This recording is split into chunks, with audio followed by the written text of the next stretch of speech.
Finally, be strong in the Lord and his mighty power. Put on the full armor of God, so that you can take your stand against the devil's schemes.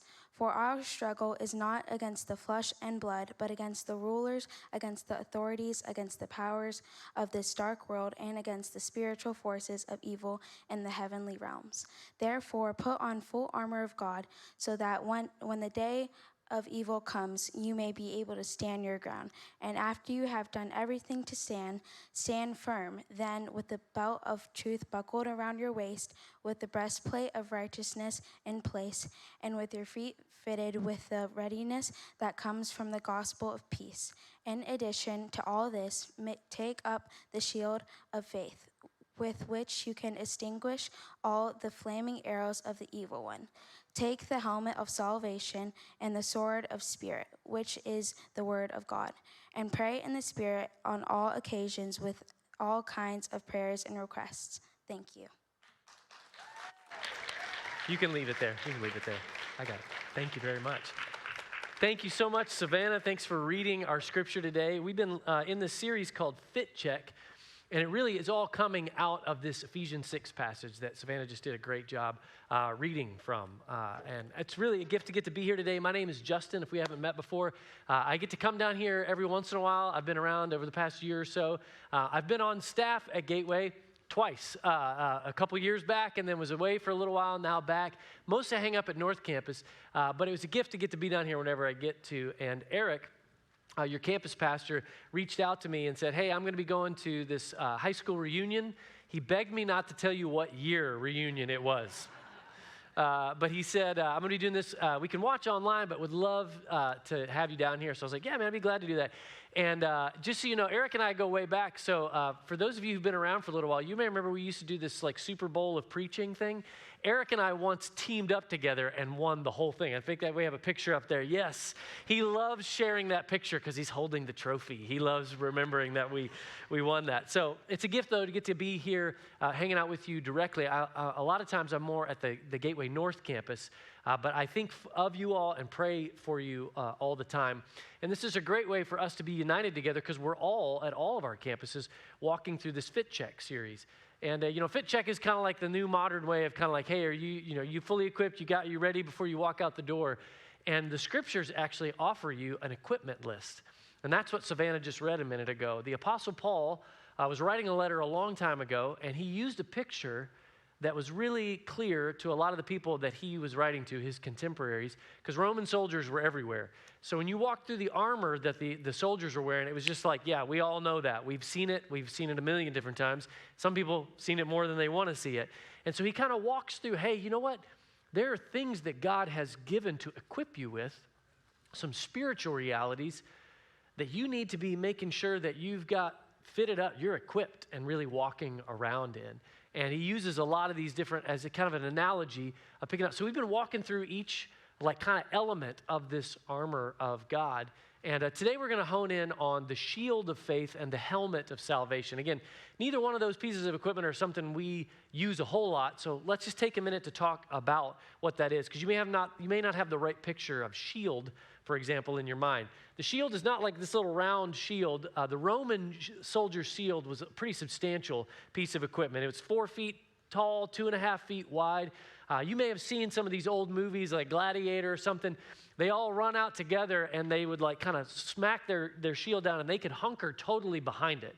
In fact, they could also, in a line, sort of like create a whole like impenetrable defense. They'd have like one row of shields down, another row of shields kind of up, and you couldn't do anything to it. I mean, arrows, all this sort of stuff, they would just sort of like bounce off. And it's a really cool picture because he says that's kind of a picture of what faith is meant to be. It's not just this individual protection, but it's also meant to be a communal, sort of interlocking thing. And that's part of the reason why coming here together is a really cool thing, because we have a corporate faith that it's this sort of lived trust in God that provides protection for you individually as well as corporately together. And real quick, though, before we go into this too far, we probably need to stop and camp out on the word faith for a minute. Because faith kind of has this religious connotation. When you hear the word faith, I don't know what you think of. A lot of people think of church or spiritual or heaven or something like that. And that's all fine because faith can totally mean that. But the word that's written there in the actual scriptures is the same word that you would use to say, I trust this or that, or I have confidence in this or that. And that's the world that we live in. You live in a world where you either trust somebody or you don't. You either trust some circumstance or you don't. We walk into church and we suddenly talk more spiritual about faith. Well, do I have faith in God? And the point is, do you trust him? Do you have confidence in him or do you not? That's the issue of what faith is really in. So when you think of how do you build trust, a lot of times we think of faith in God as much more magical, like, I don't know how you develop faith in God. You develop faith in God the same way you develop faith in anything or anyone. Is one, you have to put trust out there. But also, you grow in trust. It's really unwise to meet somebody for the first time and just say, hey, great to meet you. I want to give my whole life to you right now. Like, it would just be kind of weird, right? You don't know that person. Your knowledge of them is about the extent about how far you can trust somebody. And sometimes we put our trust in somebody a little too, before we knew them totally well, and your trust gets damaged along the way. But this is the world we live in. We trust things all the time. Sometimes you trust things without even thinking it through. Like, for example, the chair that you're sitting in right now. Have you experienced right now any lack of confidence in that chair since the moment you sat in it? Did you even really think about it before you sat down? It looked pretty solid. You're like, yeah, I'm just going to go for it. We do that all the time. You trusted it. And here's what you did. You committed your weight to it. That's how I know that you're trusting it. If you've ever sat in a chair you don't trust, you know that feeling. You're like, I'm just going to sort of gingerly, like that thing looks like it's going to break if I sit on it. That's confidence or a lack of confidence. And here's the coolest thing. You then, by that rationale, are a person of great faith. You sat down on that chair without even really thinking about it. You just trusted that it would hold you up. And that's really a cool thing about faith or trust. Great faith is revealed by the ease in which it operates.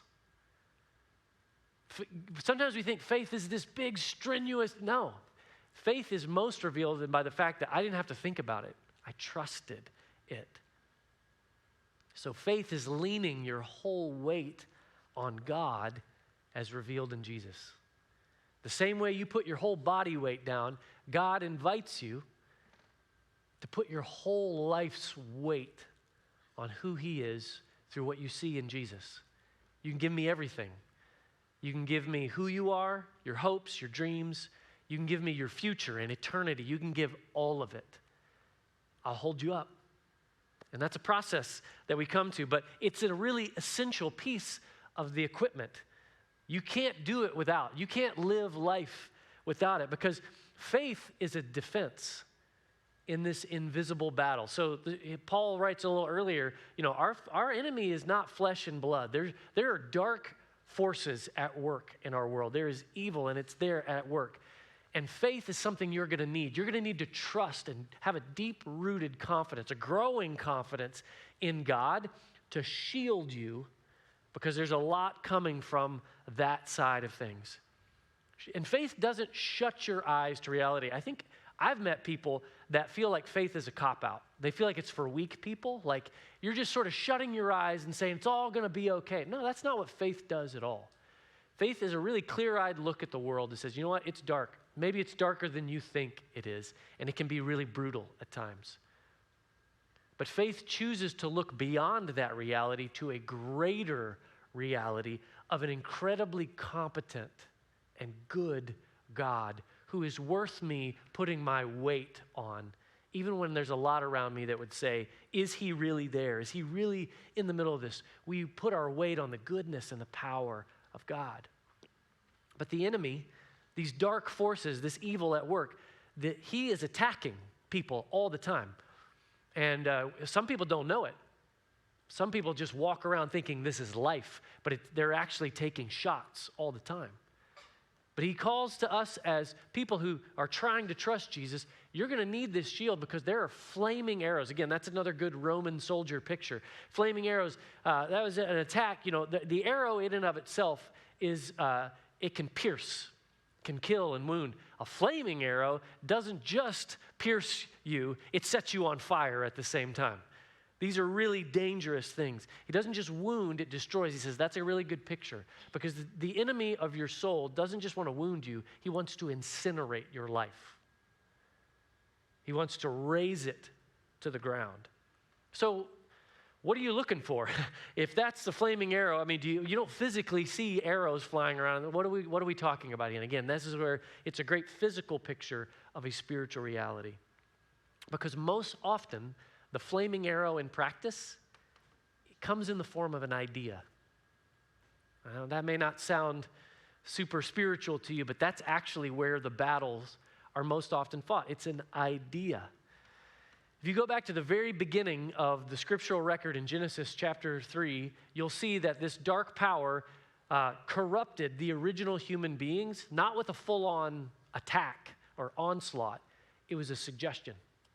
It was a simple idea planted in their mind that they took, put into practice, and it sure turned out to be a flaming arrow that not only destroyed their life, but it has wreaked havoc on humanity ever since. The ideas that this dark force sort of lobs at us are what we would call temptations. It's a lure. It's sort of a fish hook, so to speak. You bite on it, and then it's designed to draw you out of your little life and out of any of the good plans of God into something else. Ultimately, what the enemy cares about is all these little ideas are just designed to draw you into complicity with and non-resistance against evil, so that you start to think evil is good, that this is the way things have to be. That you may have, there's maybe good, bad, and otherwise, but here's the path that I need to take. That's exactly what our early ancestors thought. They quit talking to God about what was good and evil, and they started deciding for themselves, I need this. And sure enough, the hook caught. Happens with us all the time, an idea. You know what, you're just going to need to lie in this situation. No one really needs to know, but just go ahead.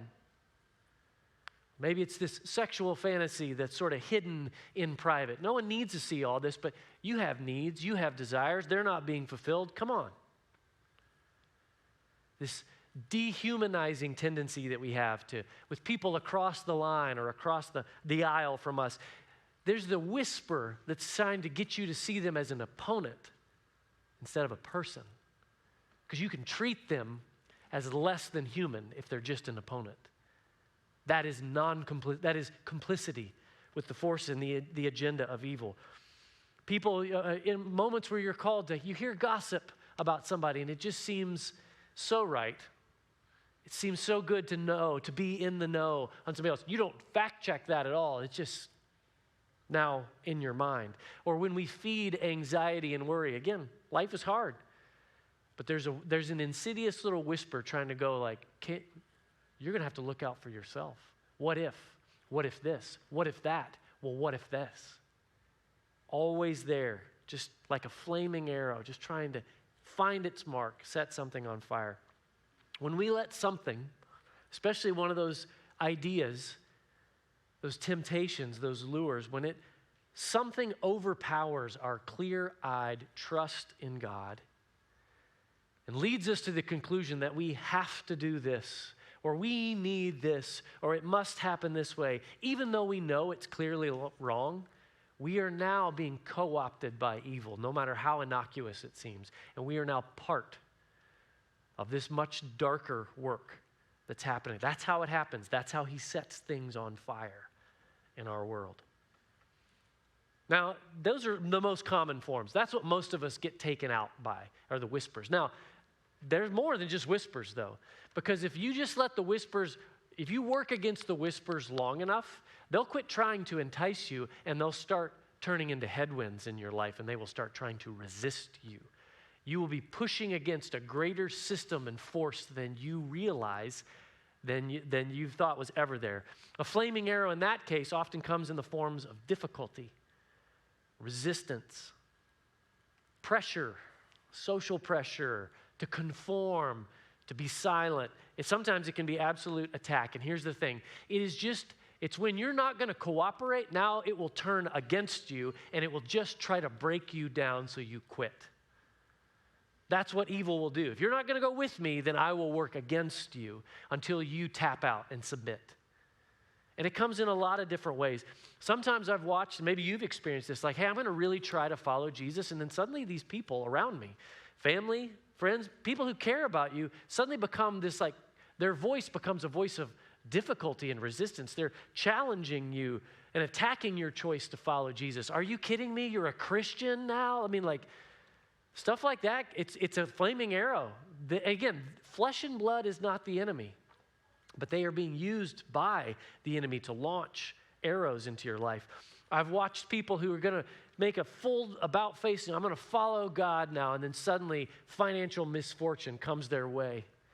And now they're suddenly trying to go like, all right, I was trying to follow God, but now my life is consumed with trying to find money and do all this sort of stuff. It was just an attack to try to like break you down and just throw you off the path that you were on. I've seen physical illness suddenly rock somebody's world where they're now drained of energy and hope, and the things that they've tried to follow God in suddenly feel so thin and flimsy.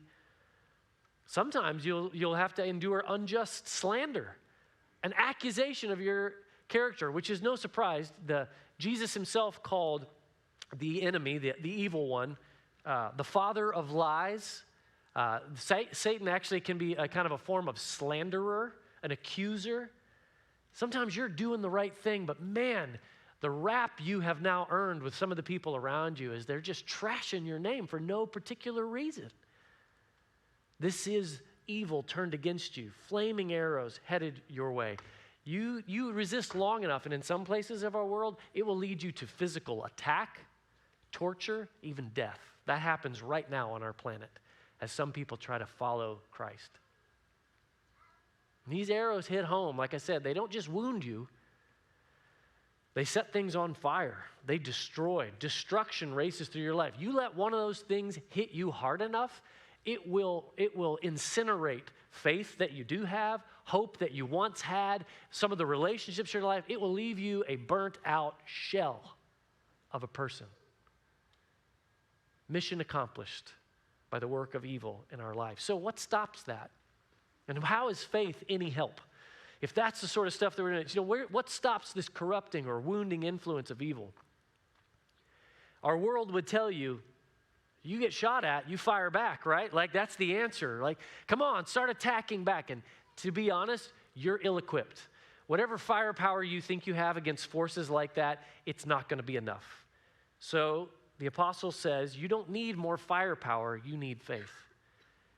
And again, not magic thinking, not shutting your eyes to reality. You need that deep-seated confidence in God where you just rest. You put your full weight on him. It looks like so when temptation comes your way, those little ideas that want to lure you down a path, come on, this is the way, those little whispers. The faith says, I don't need anything that God says isn't best. I am not the judge of what is good for me. I will trust the one who does know. I trust God. And that arrow hits that faith, that trust. It wants to dig in, grab your mind, and take you down a certain direction. But you're like, no, I trust God. I don't have to do that. I don't need that. That's not exactly the best thing for me. I trust God. In the face of those other arrows that are more the attack and the resistance, it's the arrow comes your way and it meets faith that says, I am committed to following and honoring Jesus no matter what. And even though this is so hard, maybe even so unjust, I trust God. He's here with me. He's good. He will carry me through this. I trust him. The arrow clatters to the ground because God is trustworthy. That's the heart of what this is all about. It may be hard to believe, but this is what the scriptures actually teach us. There is nothing that has happened to you. There is nothing that is happening to you. There is nothing that will happen to you that will undo God's trustworthiness. And that can be a hard pill to swallow, I get, because sometimes we have been through horrible things. And sometimes there are horrible things that are about to happen to you that you feel solid on right now, and then when the day comes, it is really hard to hang on to that truth. I get that. But that's what the scriptures actually teach, that there's nothing that can happen to us that ultimately overrides the greater reality that God is good, that he is present, that he cares about you, and that will see you through all of this. This is why Paul, in one of his other letters, writes this in the letter to the Romans. He says, for we know, not we hope, and not that we have a hunch. We know that for those who love God, all things work together for good, for those who are called according to his purpose. You put your full weight on God, and you have a check you can cash. All things will work together. Now, here's one thing you do need to look at really closely, because this has been misinterpreted many times. I've seen really well-intentioned people really fumble this, because we want to say when something bad happens to you, hey, all things work together for good. And what comes across is, this isn't so bad. That's not true. It doesn't say all things are good. Sometimes things are really bad. And God has nothing to do with that and wouldn't want that to happen. But what does the scripture say? For those who are being pulled into what God is doing, all things can work together for good. What it means is that there's nothing that's happened to you or will happen that can ultimately override God's ability to bring something good out of it. Evil doesn't have the final word, no matter how evil and dark it gets. He's actually bigger and stronger, and he can pull and bend good through and all those circumstances. And he was writing to people who lived in a really hard world, a dangerous world. So he says this, he goes on and says this in the letter to the Romans. Who shall separate us from the love of Christ? Shall tribulation or distress or persecution or famine or nakedness or danger or sword? Those were all realities they lived in. As it is written, for your sake we are being killed all the day long. We are regarded as sheep to be slaughtered. Is that who we are? No. In all these things we are more than conquerors through him who loved us. For I am sure, there's that confidence again, I am sure that neither death, nor life, nor angels, nor rulers, nor things present or things to come, nor powers, nor height, nor depth, nor anything else in all creation will be able to separate us from the love of God in Christ Jesus, our Lord. Whatever it is not bigger than God's trustworthiness and goodness. And if you will trust him and keep leaning your weight on him, you'll experience it for yourself. All things, no matter how hard they are, can begin to work together for good in the hands of this God. And that's not just theory. We have eyewitnesses, by the way. Let me introduce you to a few of them, okay? Here's a couple of them that I've met personally. Let's start with Caleb over here, right? Young kid, right? 4 years ago today, Caleb had a horrible, not today, this past week, 4 years ago this week, he had a horrible mountain biking accident and ended up shattering both of his wrists. I mean, it was bad. It's a level of pain you don't want to deal with, much less when you're a kid. And they put both of his arms up in traction. Here's the really interesting thing about this. Prior to this, Caleb had been a part of our church up at Gateway North for a while. But even as a young kid, his heart was just kind of growing hard towards the whole God thing, towards church. People really didn't want to be around a bunch of Christians, really didn't like being at church, really wasn't sure what he believed about God. His heart was just kind of getting embittered, even as a young kid. Maybe you can relate. Maybe you've been there. Maybe you've known kids. It starts early sometimes. Your heart just kind of gets hard and sort of jaded by things. So he was already on this path of like distancing everybody, and then this accident happens. Suddenly his arms are up in traction for months, and they had a really hard time with pain meds and trying to get it right at the right time. So he lived with a lot of suffering and pain. It was not a pleasant, easy recovery. But all the while, people just kept trickling through their home. People that honestly he didn't want to be around. People that he didn't like and didn't really, but they kept showing up. They'd bring food by. They would come just to encourage him, come to sit with him. Our student pastor would just come and hang out with them. Those were long, hard days. And along the way, something started to happen in him where his heart started to soften up to these people because wait a minute, here I am in this miserable circumstance, and the only people that are coming over here are the people who I've not wanted to be around, these people who call themselves Christians. Time goes on. His arms not only heal up, but God's doing something in his heart. He emerges from this time with kind of like a desire to be in and around things a little bit more. Starts on his own journey to where now he's he's just about to graduate high school. He is a young man who's following God, really wants to know and trust Christ. He's involved with the people around him. He looks back on this time and says, you know what? I wouldn't change it. I would never want to go through that again, but I wouldn't change that because, why? Because that was good? No, that was bad. But God worked something really good that Caleb's like, I am the better for it. He brought good out of this circumstance. Or take Alliance. Some of you all may know him. He was one of our staff members at one point in time. Alliance, he's kind of over there in the far right corner. Alliance grew up in Burundi, and it was a really bad situation. So much so where he fled for his own safety and ended up landing in the United States as a refugee. Which you may have your own opinions about what he found. It was a really, really difficult, confusing, bewildering reality. He did not know English. He did not know anyone. And it turned out after a certain amount of time, some of the basic necessities or services offered to refugees come to a grinding halt. And he was alone with nothing.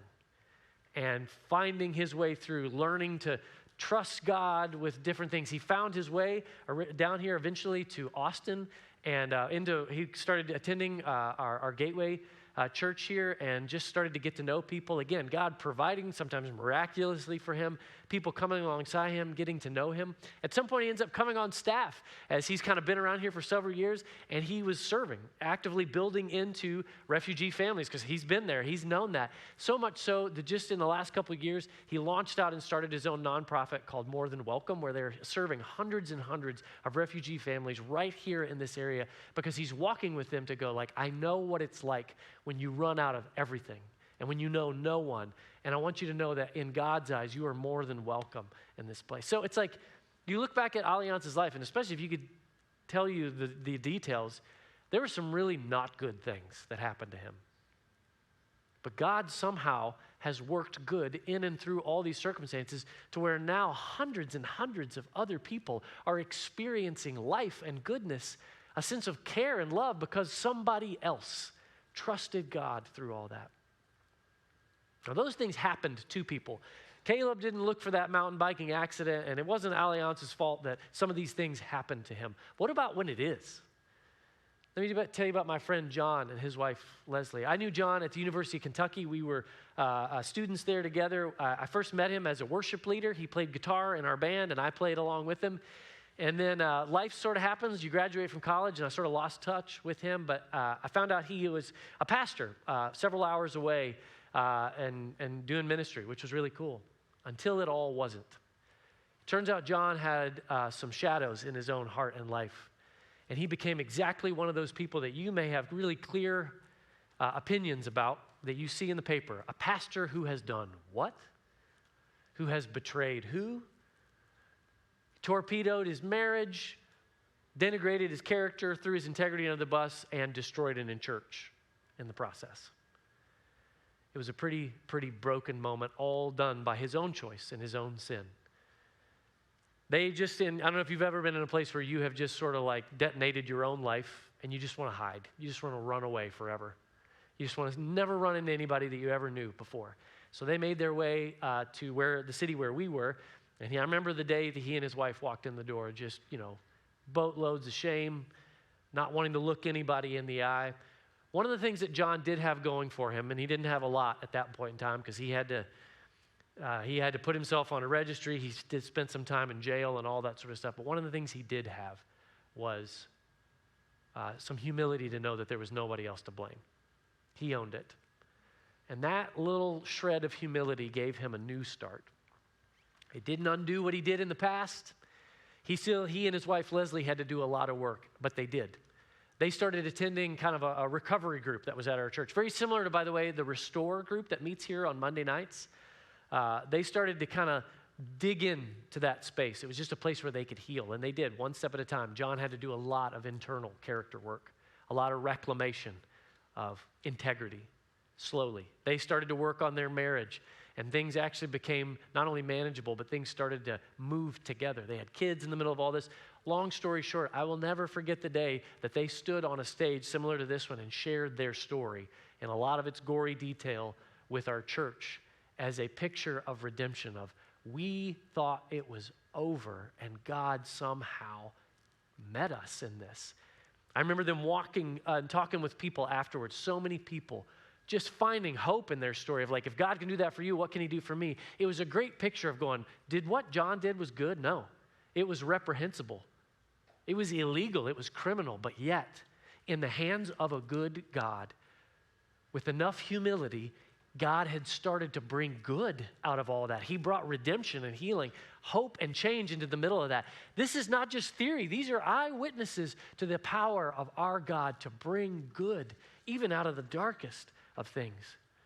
Maybe you. And, I was thinking about the Restore group. I think Norman was just telling me in 2 weeks, they're having like a new study. Maybe you're like, you know what, maybe I should just start there. Maybe on October 13th, I just need to make my way here. You have no idea what could begin for you. So where does this faith come from if that's the big shield, right? Well, Jesus' death on the cross and his resurrection, we really hold out as the bedrock of God's trustworthiness. Do you want to know if God's trustworthy? Look there. That's the best place, the clearest place to look, because who is God really? We hold that God was revealed to be self-sacrificing love. He willingly gave his life to die on a cross to cover over our sin. And his love overcame all the corruption and the evil of this earth. It seems impossible, right? The best man the world had ever seen got lined up to some of the worst forms of torture, the most unjust criminal, like legal proceedings that you've ever seen, and he just like took it full on. It seems like evil wins the day, right? Well, how do we know that this is all even really true? Because he didn't stay dead.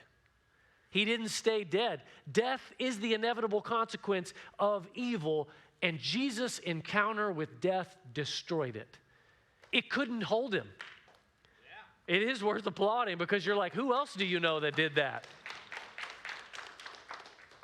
I know that seems like a long time ago, but the people who were around him would not stop telling everybody they could, to the point where they laid down their own lives to say, this is true. This really happened. He destroyed death. He overcame it. He is still alive. Life overwhelmed death. Goodness triumphed over evil. A new creation began. And that is the heart of our confidence in God. That's who we trust. That's who you can put your whole weight on. And our confidence just grows from there as we get to know him. We start with that, but then we get to know his words through the scriptures. You can read the Gospels. These are eyewitness accounts of his friends saying, this is what he was like. This is the sort of stuff we said. Our confidence grows. It grows through our experience of hearing these stories from other people of like, well, if God did that for them, if that's who Jesus was to you, why can't I trust him if he's the same person? Then it grows from our own firsthand experience with God, which is exactly what the helmet of salvation is all about. So you got this shield of faith, right? This confidence in God. Well, this salvation, and again, salvation, that's another religious word, right? So let's just hold on for just a second. I don't know what you think of when you think of salvation. Let's just sort of like pull all the religious stuff off of it for a minute. Salvation means deliverance or rescue. Being rescued out of something, right? Like when somebody is drowning in a pool, they are saved out of the water. That's what it means. You're saved, you're rescued. Salvation, in Paul's language, is your contact point with that reality that we've been talking about. The goodness and the trustworthiness of God. For yourself, you need a personal encounter with the trustworthiness of God, and that is salvation. Faith is leaning your whole weight on God revealed in Jesus, but salvation is when you take hold of God's outstretched, nail-scarred hand for yourself. You may be borrowing faith from other people going, I think this is who Jesus is, and then it comes down to you. What have you done personally with that? There is a hand stretched out to you. Have you taken it? Have you received that rescue for yourself? to where you have found your own heart and mouth saying something like, I trust who Jesus is, that the scriptures are right, that these people I'm hearing about, that they're telling me something true, that my own heart and mind are in agreement with that. I really do trust him. I think he's God. And I think his death on the cross and resurrection are reasons for me to put my confidence in him. That's all legit. I trust it. It begins with a choice. It begins with a choice to trust, but then it continues to expand and grow, because salvation isn't just a one-moment thing. It's this experience. It's this progressive experience. Paul writes about this in another letter. He says, therefore, my dear friends, as you have always obeyed me, not only in my presence, but now much more in my absence, continue to work out your salvation with fear and trembling, for it is God who is at work in you to will and act in order to fulfill his good purpose. You got to work out this salvation. It grows, it develops. The simple truth is that salvation means you are being saved. There's this initial grasp, and then there is this continuing pull towards life, pulling you out of a kind of death into a new kind of life. It's this ongoing experience with God that protects you from the evil attacks in your life. So don't think of salvation as just something that happens when you die, you go to heaven or something like that. That's great. And in fact, I think it's a really awesome benefit that God throws into this whole process. And guess what? The life I'm pulling you into, there's no end to it. You'll just keep pulling deeper and deeper into it. It's entering a whole new kind of life where God is reaching down into these dark places and always pulling you out. It's what he's always been doing. In fact, the psalmist, thousands of years ago, wrote this in Psalm 40. I waited patiently for the Lord to help me, and he turned to me and heard my cry. He lifted me up out of the pit of despair, out of the mud and the mire. He set my feet on solid ground and steadied me as I walked along. He has given me a new song to sing, a hymn of praise to our God. Many will see what he has done and be amazed. They will put their trust in the Lord. That's salvation. That's a picture of somebody being rescued out of something. He has done it for so many people. He did it for that. He did that for me. I can tell you the story. On May 11th of 1999, I finally went from somebody who had grown up in and around church, who had heard all the stories, but had to honestly grapple with the fact that I was sinking in something that felt like mud and mire. The mess that I had made of my own life with the choices that I had made, not that anybody thought that I was making records with the sin. It didn't matter. It didn't matter what anybody else thought. I knew how much I was floundering with the life that had been given to me. And I sensed that hand outstretched to me. And so I, to use his words, cried out. I just said, Jesus, I'm just going to have to put all my weight on you. I'm going to trust that you really know what you're talking about. He reached his hand out to me personally, and I took it. And that would have been enough, but he didn't just stop there. He's been pulling me out ever since. He overcame insecurity and double-mindedness in my life. I cannot tell you, we don't have enough time up here for me to tell you how much of a tortured person I was on the inside. You think imposter syndrome? I feel like I invented it. I felt like I lived with this duality all the time where other people saw something about me, but I never believed anything about. He has pulled me out of that mud and mire. He pulled me out of the pit of despair of an addiction to pornography. I was kind of coming of age right when the internet was getting bumped, and I just lost myself in that. And he reached into that darkness and delivered me from it. From things like unforgiveness and bitterness. I've had so many betrayal moments in my life, and I could have been consumed by it. But he didn't leave me in that place. He's just kept pulling me, delivering me day after day.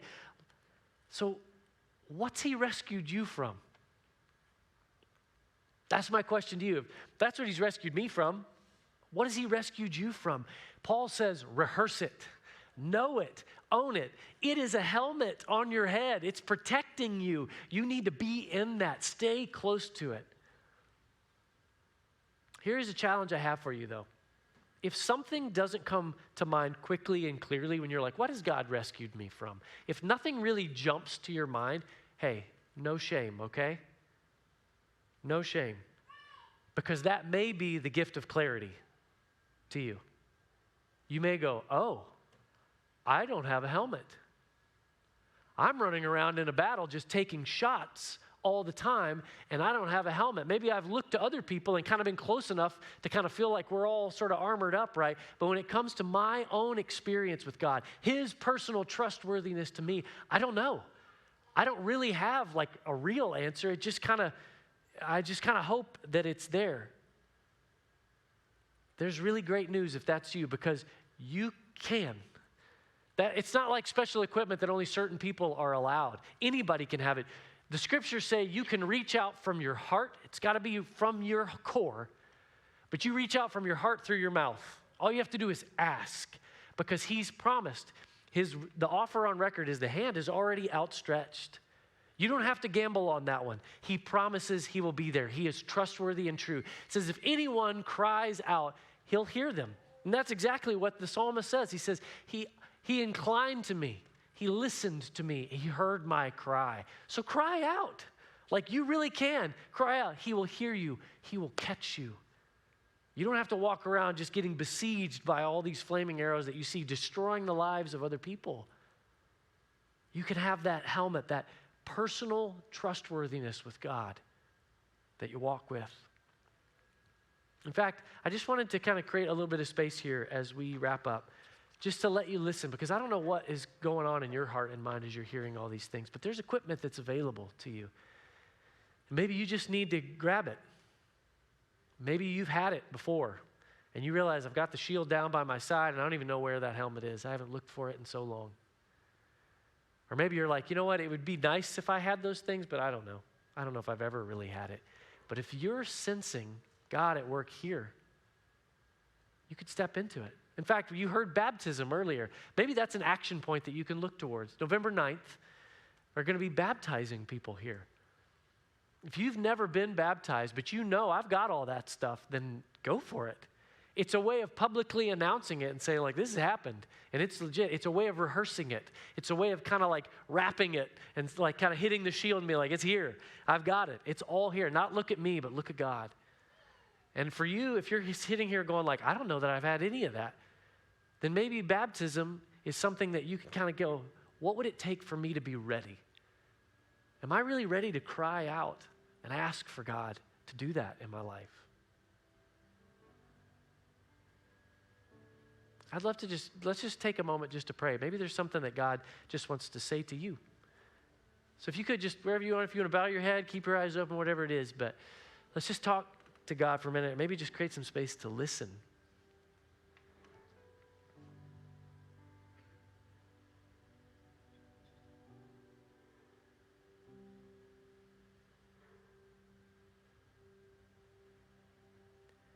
Jesus, thank you so much for stepping into our world.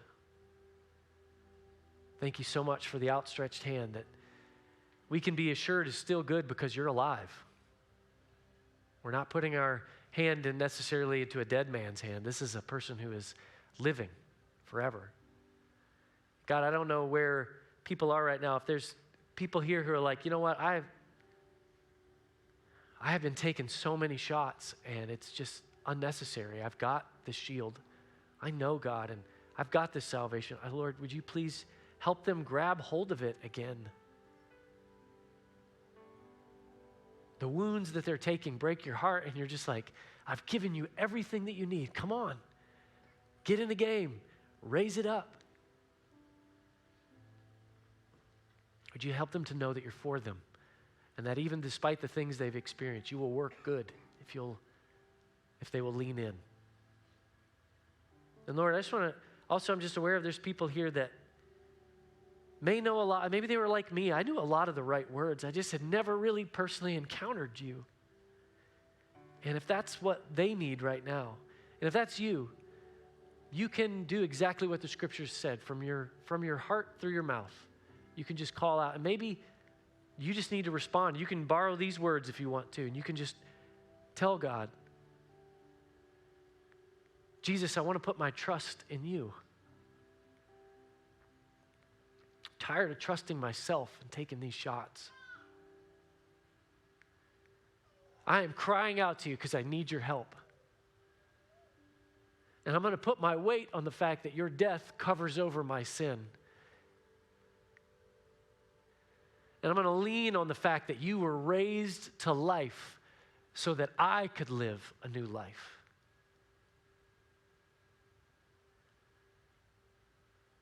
I am resting back on you like this chair. I put my whole life, not a part of my life, I put my whole life in your hand. Show me how to follow you.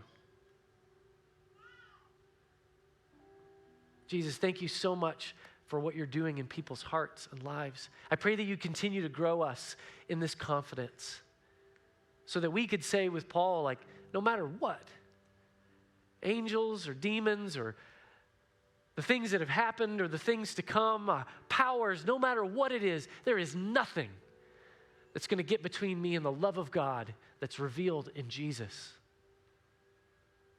Thank you. Thank you for reaching out to us. Keep pulling us into life. Amen. As you are hanging